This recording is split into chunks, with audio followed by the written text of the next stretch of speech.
A lot of the training for wrestling is credited to the basement, which later became known as the dungeon, and that's where Stu enjoyed usually weekly sessions on Sundays, which was about the only day he had off from running a 6 or 7 day promotion, and his sort of escape from the family and all the phones ringing and activities going on in the house. But Stu would enjoy working out with wrestlers, usually on Sundays and occasional evenings during the week, and this is where he practiced his craft with the submission style wrestling. And Stu did this with George Gordienko and Luther Lindsay.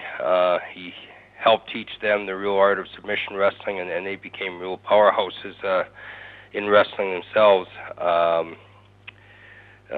But for Stu, it was his way of really teaching wrestlers how to respect the industry and really how to use submission wrestling as a form of defense against any would-be critics or anybody who used other martial arts, be it boxing or karate, and really wanted to test a wrestler, or just any fans that might jump a wrestler or want to take a wrestler on for size. But Stu was responsible for breaking in a lot of some of the better-known wrestlers in the 50s and 60s, including Gordienko and Luther Lindsay, Archie the Stomper Goldie, superstar Billy Graham, so many others. But he also began teaching this with his sons. Once his oldest sons became more interested in wrestling and started filling out in their teen years,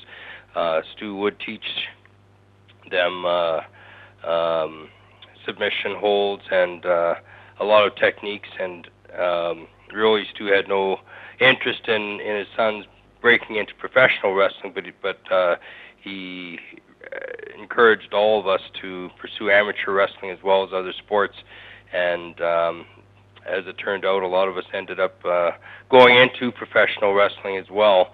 It just seemed a natural transition with the shows that we're running every week, and Smith and Bruce were largely the first ones that broke into wrestling, but they were taught basically some basic moves by Stu, but because of Stu's full-time commitment to promoting and looking after the household and still raising a family of 12 kids, his exposure really was limited to amateur wrestling and just basically covering the fundamentals of wrestling, how to lock up, ways to properly fall, and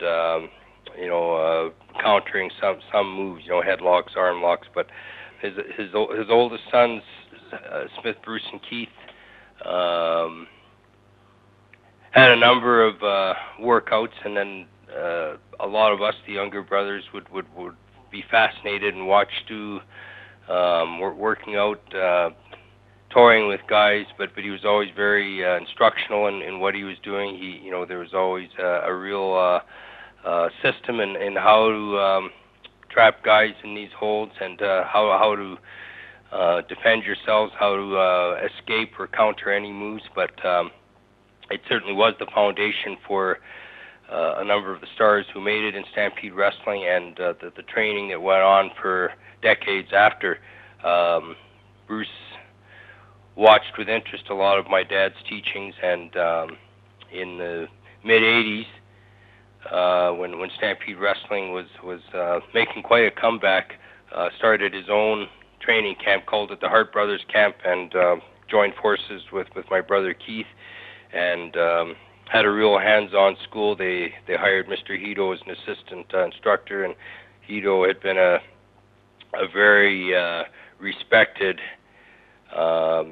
teacher. He had helped break in Brett many years ago, and Brian Pillman had come on as sort of the fitness instructor after his football career had been cut short with the Calgary Stampeders. So it was a very well-rounded team approach with the Hart Brothers Camp. Bruce and Keith teaching most of the basics, how to fall, how to go into the ropes, how to climb the ropes, how to execute all of the basic moves, and then Brian Pillman was in charge of a lot of the conditioning and fitness drills for the wrestlers, and Mr. Hito teaching more of the technical skills, as he had been a successful teacher with so many other younger wrestlers. And the Hart Brothers camp certainly propelled the name value of wrestlers from the dungeon. You know, there's still an emphasis on the submission wrestling that Stu had taught for so many years, but now it was a more well-rounded approach to really covering all the basics of wrestling. You know, the mat wrestling, and then looking at each individual wrestler and their strengths and talents, and how to develop their character and their persona and their interview skills. And Bruce and Keith ran this successful camp and attracted many stars from all over the world. And among the most prominent ones who did train there were Chris Benoit and Pillman and Owen, who did a lot of his training there, and Kiichi Yamada, who later became famous as Jushin Liger, and Gary Albright, and many others, you know, who got their initial training in the dungeon. Bruce and Keith kind of went their own ways and continued running their own camps. Bruce continued running his camp throughout the 80s and 90s, and went on to continue training many of the younger generation stars in 2000, including his nephews Harry and Ted, and T.J. Wilson, Natalie Neidhart, many of them who owed a lot of their training to Bruce. And Keith had set up his own camp, also using the name the Hart Brothers Camp, and was responsible for the development of stars like Lance Storm and Chris Jericho. So both Bruce and Keith were very well regarded as teachers and mentors and role models to a number of stars in the 80s, 90s, and in the new millennium.